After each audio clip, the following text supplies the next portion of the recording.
Okay, तो आज हम स्टार्ट करेंगे exogenetic movement, exogenetic process part 1। Means इसके पहले हम लोगों ने इंडोजेनेटिक देखा था। इंडोजेनेटिक का क्या मतलब था कि जमीन के अंदर की जो हलचलें होती हैं, राइट ना, जमीन के अंदर जो मूवमेंट होता है उसके बारे में हम लोगों ने पढ़ा था। और अब देखिए कि जमीन के ऊपरी भाग में जैसे लैंड स्लाइडिंग हुआ, अचानक भूकंप आ जाना हुआ, अभी जमीन के ऊपरी भाग में जो मूवमेंट होते हैं उसके बारे में हम पढ़ेंगे, right. Many land forms are formed due to the internal movements. बहुत से अभी लैंड फॉर्म जो होते हैं वो इंटरनली होते हैं, right. Many process occurring on the earth surface also lead to the information or degradation of landforms continuously। Landform मतलब क्या होता है? जमीन टूटकर गिरना। बड़े बड़े पहाड़ी रहते हैं, वो टूट कर गिरते हैं कि नहीं? वैसा। So in this lesson we will be studying the exogenetic, external, exogenetic that means external, external मतलब बाहर की साइड के process and the landforms form by them. जब कहीं के कोई पहाड़ टूट कर गिरेगी तो नया पहाड़ छोटा मोटा बनेगा कि नहीं बनेगा? बनेगा ना। External process occur because of the force working on the earth surface. They are mainly solar energy, gravitational force and kinetic energy associated with the movement object on the earth surface. फिर हमारा दिया है can you tell me see the given picture observe the physical appearance of the rock in each picture। ये जो picture दी हुई है यहाँ पे उसको देखो और आप क्या नोटिस करोगे कि सारे पिक्चर्स में किस तरह से जो पत्थर हैं वो टूटे फूटे हैं, राइट। दिख रहा है ना आपको? You can see the rocks are broken, fracture and have holes in them. कुछ टूटे फूटे हैं, कुछ फ्रैक्चर है और कुछ के अंदर तो होल हो गया है चट्टानों में, पत्थरों में, right. In the picture you can also see that the statue has been deformed। Why are the rocks in such a condition? Think about them briefly। Tell us the reason you can think of। Discuss the reason। Check the teachers if your reason is relevant। Next देखते हैं हम लोग page पे geographical region. यहाँ पे ये सारे जो पिक्चर्स दिए हुए हैं इसको ध्यान से देखना। इस पिक्चर में भी दिखा है कि कहाँ कहाँ टूट रहा है चट्टान, पत्थर टूटे हुए हैं या फिर किस तरह से पत्थर टूटते हैं, ऑब्जर्व करते हैं पानी को, उनमें होल हो जाता है, एक्सेट्रा एक्सेट्रा। ब्रेकिंग और वीकिंग ऑफ रॉक्स, ब्रेकिंग और weakening of rocks is a natural phenomenon. It is a called weathering. क्या बोलते हैं इसको? वेदरिंग। अगर क्वेश्चन आता है by chance what is weathering, then you write the answer breaking or weakening of the rock is a natural phenomenon। it is called a weathering। मतलब मौसम के वजह से पहाड़ चट्टानें टूटती हैं और कमजोर हो जाती हैं। जैसे कि समझो बारिश हुई, राइट, बारिश को कोई पत्थर रखा है, वो पत्थर पानी उसके ऊपर गिर रहा है तो पत्थर भी गीला होता है और पानी धीरे धीरे क्या करता है, वो ऑब्जर्व करता है। और जब वो ऑब्जर्व करेगा तो पत्थर के अंदर पानी जाएगा, धीरे धीरे कहीं ना कहीं उसको वे मिल रहा है, अंदर जाने का रास्ता मिल रहा है, मतलब उसके अंदर होल हो रहा है। और धीरे धीरे जब वो होल बढ़ जाएगा तो पत्थर में क्रैक्स आ जाते हैं। क्या आ जाते हैं? और पत्थर टूट जाता है, राइट। कभी आपने देखा होगा ऐसे पत्थर भी देखा होगा ना? ऐसे पत्थर नहीं देखे हैं? इस तरह के जो पत्थर होते हैं, ऐसे पत्थर मतलब जो पानी को ऑब्जर्व कर लेते हैं और फिर उनमें धीरे धीरे होल हो जाता है। ऐसा लगेगा जला हुआ पत्थर है। बीच में मिलता है। हाँ, बीचेस साइड में मिलते हैं ज्यादा, बिकॉज वहां पानी बहुत होते हैं। Okay, weathering can be the three biological। in arid climates mechanical weathering is dominant, while in a humid climates chemical weathering is more effective। biological weathering occurs because of living organism। एक हमारा है mechanical weathering, chemical weathering and biological weathering। let's see mechanical weathering का। Mechanical weathering में देखो यहाँ पे दिया है try this। take an onion, cut it in the middle, observe the cut parts, try to move each skin layer on the parts।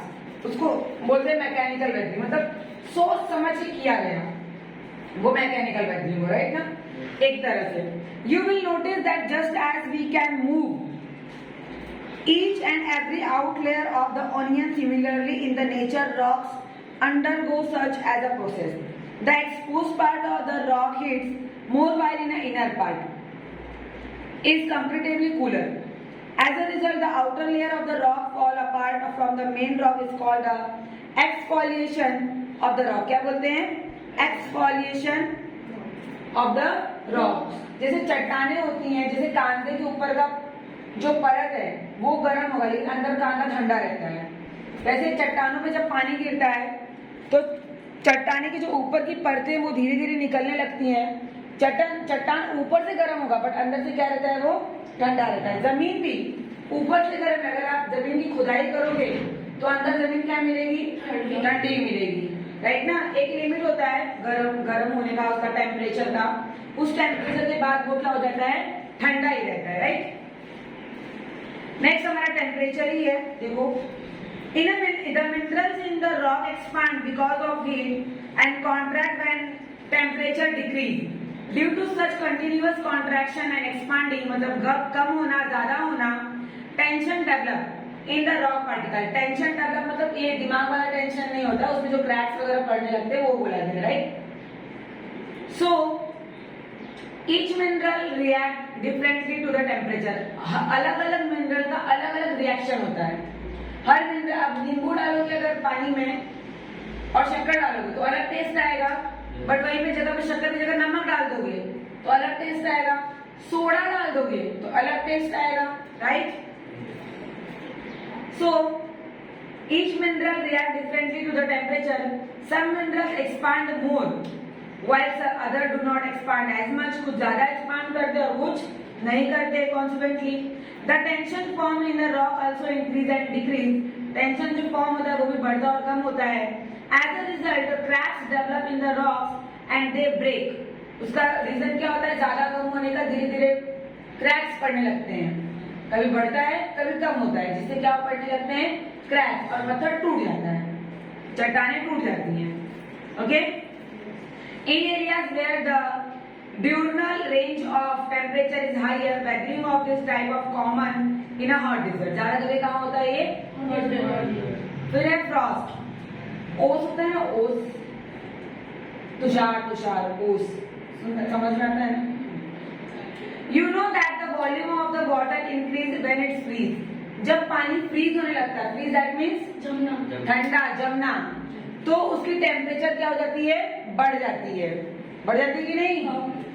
Minus में बढ़ती है कि प्लस में बढ़ती है?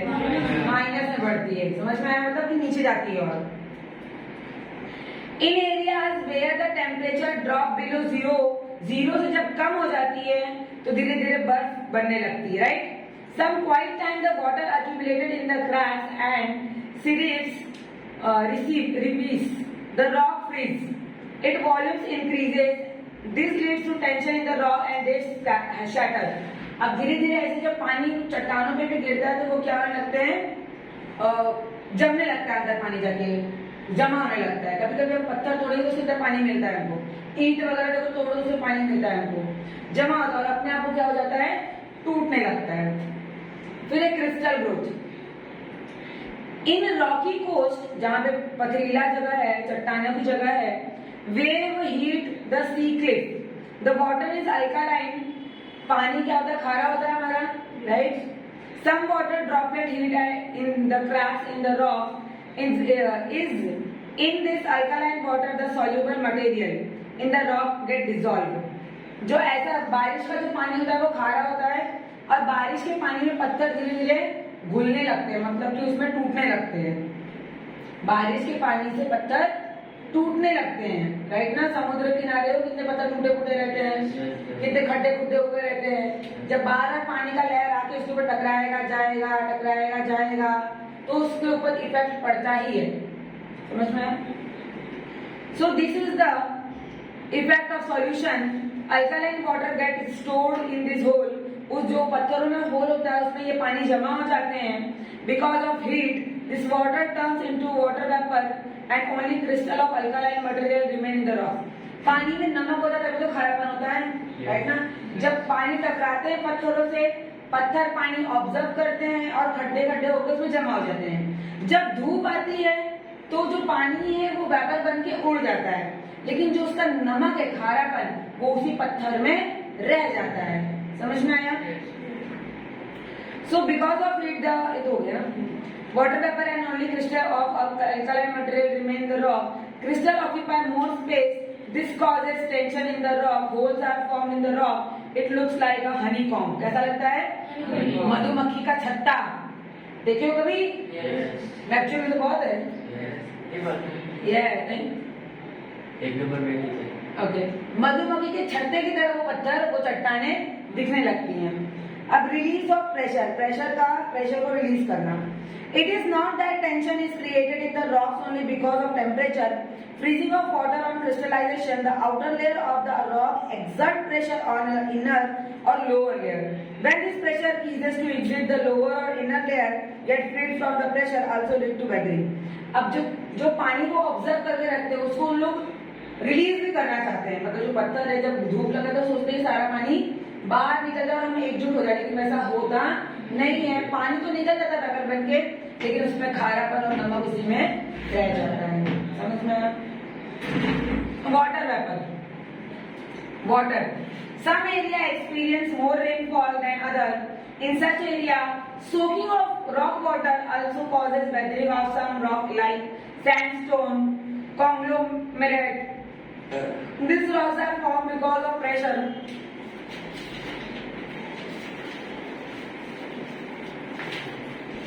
on the agglomerations of sand particles. जो छोटे छोटे रेत के टुकड़े नहीं रहते हैं, उनमें भी पानी जाता है, वो लोग भी ऑब्जर्व करते हैं। Mud also make a particle come together, कीचड़ के भी छोटे छोटे पार्टिकल्स होते हैं जहाँ कीचड़ जम जाता है। And when water penetrates such rocks, the particle get loose and separated from main rock. This is called a granular weathering. जब समझो कोई एकजुट है, उसके ऊपर बार बार पानी गिर रहा है और पानी गिरने से वो धीरे धीरे बिखर रहा है। क्या हो रहा है? एक दूसरे से टूट टूट कर अलग हो रहे हैं। उसी को हम बोलते हैं ग्रैनुलर वेदरिंग। क्या बोलते हैं? Granular weathering. Sometimes both temperature and water are responsible for weathering. कभी कभी तो टेम्परेचर और पानी दोनों ही जिम्मेदार होते हैं इस वेदरिंग के लिए। Difference in temperature cause contraction and expansion, widening the joint of the rocks in the rock, cracks in the rocks. Water accumulated in the such wide joint and big blocks of rock separate from each other. This is called the block disintegration. Block disintegration. कभी कभी क्या होता है, जो हमारा temperature है और जिसको कॉन्ट्रैक्शन हो रहा है कम ज्यादा, कभी कॉन्ट्रैक्शन, कभी एक्सपांशन, कभी कम, कभी ज्यादा, उससे रॉक्स में क्रैक आ जाते हैं और फिर उनको आगे के लिए वो separate, rock separate from each other, तो एक दूसरे से क्या होते हैं, वो सेपरेट हो जाते हैं, अलग अलग हो जाते हैं, और इसी को हम बोलते हैं ब्लॉक डिसइंटीग्रेशन। क्या बोलते हैं? Block disintegration. इंटीग्रेशन मतलब यूनिटी होती है, इंटीग्रेशन मतलब यूनिटी, देन डिसइंटीग्रेशन मतलब अलग अलग हो जाना, राइट, सेपरेट हो जाना। अभी एक चौक है, देखो यहाँ पे दिया एग्जांपल, चौक अगर पानी में नहीं डाला है आपने तो चौक मजबूत है और उसका तोड़ोगे तो वो टूटेगा पर बिखरेगा नहीं, लेकिन अगर इसको आपने पानी में डीप कर दिया कुछ देर के लिए, फिर उठाओ देखो डिसॉल्व हो जाएगा, राइट ना? सेम है। ज्योग्राफिकल रीजन बाजू में देखो साइड में उसी पेज पर। Water play an important role in the chemical weathering. पानी जो है बहुत ही इंपॉर्टेंट रोल प्ले करता है केमिकल वेदरिंग में। Rock is a mixture of many minerals, water is a universal solvent. Rock तो मिक्सचर है बहुत सारे मिनरल्स का, लेकिन जो पानी है वो यूनिवर्सल सॉल्वेंट है, मतलब कहीं पे भी किसी में भी मिल जाता है, घुल जाता है, राइट ना? घुलता मिलता है या नहीं? Many things get dissolved easily in water. बहुत सारी चीजें पानी में आसानी से घुल जाती हैं। The solubility increase because the matter has dissolved in water, and those materials which do not dissolve easily in water get dissolved in such solution in areas that receive heavy rainfall. Chemical weathering occur in the following way. कभी कभी कुछ चीजें जो पानी में नहीं घुलती है लेकिन वो किसी और चीज में घुल जाती हैं, जैसे कि तेल पानी में घुलता है क्या? नहीं, वो तैरता है, लेकिन तेल को आटे में डाल के गूंद दो, तैरेगा? घुल जाएगा, राइट ना? मिक्स कर दो, घुल मिल जाएगा उसी में। Carbonation, the rainwater travels through the atmosphere before reaching the ground. Carbon dioxide in air get mixed in the water in this process. जब पानी ऊपर से बारिश होती है तो सबसे पहले वो पानी जो है हमारे एटमॉस्फेयर में घूमता है, वहां से गिरा तो पहले एटमॉस्फेयर में ही आएगा ना, फिर नीचे आता है जमीन पे ना। डायरेक्ट जमीन पे कैसे आएगा, कोई वे तो वही है ना एटमॉस्फेयर का, हमारे वातावरण का। तो जब वातावरण से होके वो गुजरता है तो उसमें कार्बन डाइऑक्साइड मिक्स हो जाता है। क्या होता है? कार्बन डाइऑक्साइड मिक्स हो जाता है। और उसके बाद वो नीचे जमीन पे पड़ता है। डिल्यूट कार्बनिक एसिड गेट फॉर्म, और उससे क्या बनता है? डिल्यूट कार्बनिक एसिड बनता है। क्या बनता है? dilute carbonic acid. Yes. Material like a limestone get easily dissolve in such acid, और ऐसे एसिड में जो लाइमस्टोन है वो इजीली डिसॉल्व होता है। इसका एग्जांपल है water plus carbon dioxide is equal to कार्बनिक acid H2O plus CO2 is equal to H2CO3. Okay? इस लाइमस्टोन क्या होता है? चूने का पत्थर। Solution: some minerals in the rock get dissolved in water. Limestone is formed due to chemical precipitations between water and alkalis. Alkalis मतलब खारा पानी जो रहता है। At Vadgaon, Daria in Ahmednagar district, limestone get precipitations chemically. That is undergoes chemical weathering again similarly because of solution alkalis in the rock dissolve and make it brittle. Brittle मतलब क्या होता है? कड़वा, मतलब कि वो खराब हो जाता है इस तरह से। उसके ऊपर जब पानी डिसॉल्व होता है तो क्या होता है? खराब हो जाता है। ऑक्सीडेशन तो आपने सुना ही है, ऑक्सीडेशन सुना है ना? पानी हवे का जंग लगना, हवे का लोहे के साथ रिएक्ट करना, फिर लोहे में जंग लगना, ऑक्सीडेशन। नहीं सुना है? सर ने पढ़ा नहीं? बताया ना राजवर्धन, ये बताया, आपको याद नहीं है? चैप्टर भी ठीक है, ऐसे बताया। Okay, this process occur in rock which have iron present in them. चट्टानों में आयरन प्रेजेंट होता है, मतलब लोहा। चट्टानों में लौह प्रेजेंट होता है, लोहा, इसीलिए चट्टानों में जंग लगती है। कभी देखे हो चट्टानों में जंग लगे हुए? ऐसा ब्राउनिश कलर का पत्थर हुए, ब्राउनिश कलर का, हल्का, यहाँ तो दिया नहीं है। हाँ, होता है ना, ऐसे पत्थर रखे रहते हैं उसमें भी ऐसा हल्का ब्राउन हो जाता है, उसको जंग लगना ही बोलते हैं। The iron in the rock comes into contact with water and chemical reaction take place between iron and oxygen. जब चट्टानों में लौह है, लोहा, और जब वो लोहा चट्टान के साथ पानी के कांटेक्ट में आते हैं, क्लोज होते हैं, तो उसमें पानी के साथ उसका रिएक्ट होता है, रिएक्शन करता है। This is called the rust, इसको बोलते हैं जंग लगना। क्या बोलते हैं? जंग लगना। जैसे कि पंखा चल रहा है, पंखा अगर पंखा लोहे का होता है, राइट ना? अब अगर आप उसकी सफाई नहीं करोगे तो धीरे धीरे उसमें क्या लगेगा? जंग लगेगा। जंग कैसे लगता है कि जब लोहा हवा के साथ अपना रिएक्शन करता है, उसमें नमी पैदा होती है, ह्यूमिडिटी, समझ आया? ह्यूमिड, तो उसमें क्या होता है? जंग लग जाता है।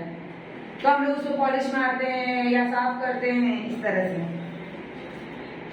When you keep nails in the wet cloth, you must have noticed a similar thing. Process occur in the rock areas high rainfall. There are many more processes involved in chemical weathering besides the ones mentioned above. Daily life example include moistening of table salt in rainy season, apple slice turning brown, etc.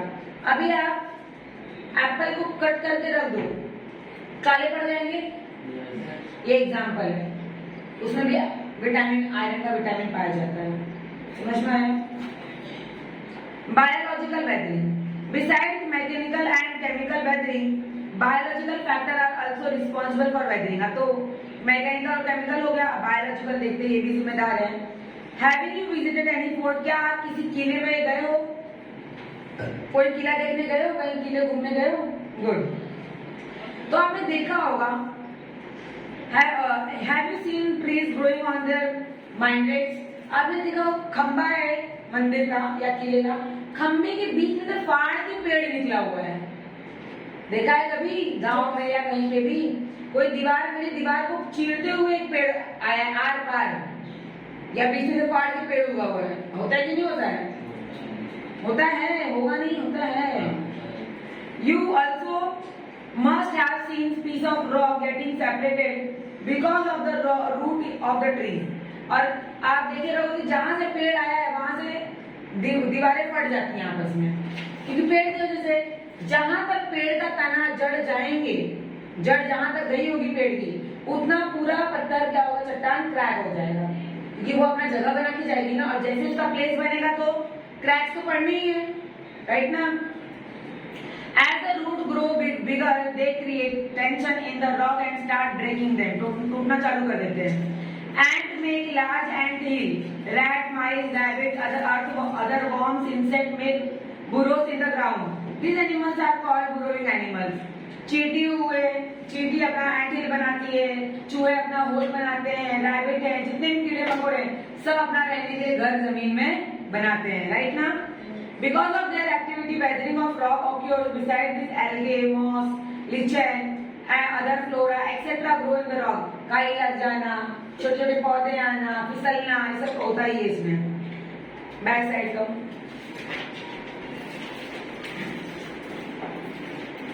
Mass movement, mass fasting. The weathered rock material start movement along the slopes due to gravity and accumulated near the foothills or gentle slopes. This process has been happening for years. The weathering particles form a conical heap and the foothills. When weathering particles move down due to gravity alone, the process is called a mass movement. Mass movement occurs in two ways: in a rapid and steeper slope, while it's slower or gentle slope. कभी-कभी क्या होता है, जो बड़ी-बड़ी पहाड़ियां होती थी, बड़े हिमालय हो गए, बड़े पर्वत हो गए, उनपे से जो एकदम ऐसे कोनदार होते हैं, कोन शेप में, अगर वो टूटेंगे तो एकदम स्लोप में नीचे आते हैं. अगर जो ऐसे एकदम है कोन के शेप में, अगर वो टूट रहे हैं तो एकदम स्लोप में आएंगे. लेकिन जो थोड़े ऐसे पहाड़ रहते हैं, ऐसे अगर वो टूटे तो धीरे धीरे खसकते रुकते नीचे आते हैं. फिर वो नीचे आते आते भी छोटा मोटा नया पहाड़ रेडी कर देते हैं, राइट ना? Rapid mass movement. Rock fall, landslides, land subsidence occur rapidly. Their effects are very destructive, and probability of this event is more in the region having humid climate and steeper slope. Humid climate and steeper slope. A thick layer of weather material form of the slope. When it rains in such area, the rainwater penetrates the weathered material and their weight increase. The weathered material move very rapidly and down the slope. The mudslide at Malin village of Pune district. Sometimes the weathered material do not move downward but sink in situ. This is called a slumping. Such rapid mass movement may also occur because of earthquake. जैसे कि भूकंप वगैरह आता है तो चट्टानें टूट टूट के गिरने लगती हैं, और गिरते टाइम वो छोटे छोटे और चट्टानों को रेडी कर देती है, राइट ना? और जो थोड़ी सी ऐसी चट्टानें हैं जिसका स्लोप ज्यादा है वो फटाफट में आ जाती हैं, जो इसका स्लोप कम है वो कम धीरे धीरे आती हैं. और ऐसा एक बार हुआ था पुणे में, मालिन विलेज में, पुणे डिस्ट्रिक्ट के. दिख रहा है लिखा हुआ? कहाँ चल रहा है? Pune district sometimes they were there. Okay, good. Slower mass movement. Heading. In area with a dry climate, जहाँ पे सूखा क्लाइमेट रहता है और जनरल स्लोप रहता है, मास मूवमेंट occurs slowly. तो वहाँ मास मूवमेंट धीरे धीरे होता है, पास नहीं होता है. Soil creep in a common phenomenon in such area. धीरे धीरे मिट्टी भी होती, creep होती है. In a periglacial regions along the slopes, small layer of a soil accumulated because of the movement of soil. This called a solifluction. क्या बोलते हैं इसको? जो मिट्टियां नहीं गिरती हैं और मिट्टी जमा होने लगती है, ढेर ढीले बनने लगते हैं मिट्टियों के, उसको बोलते हैं सॉलिफ्लक्शन. इरोशन जो मालूम है आपको, क्षरण, मिट्टी का क्षरण, इरोशन. जैसे कि मिट्टी जैसे रहती है, पानी आता है तो जो पतली मिट्टी है वो चली जाती है और नॉर्मल मिट्टी वहां रह जाती है.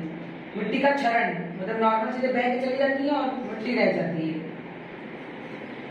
Like weathering and mass movement, erosion is also external process.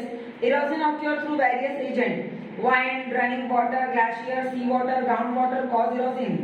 चाहे हवा चले जोर से या पानी का बहाव हो या पूरा ग्लेशियर हो या समुद्र का पानी हो, कुछ भी हो या जमीन के नीचे का, इन सभी वजह से हम लोग का सॉइल इरोशन होता है. We will study the agent of erosion and landform produced by them in next lesson.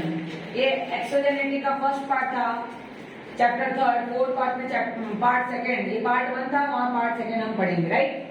Clear हुआ? Any doubt? No. Very good.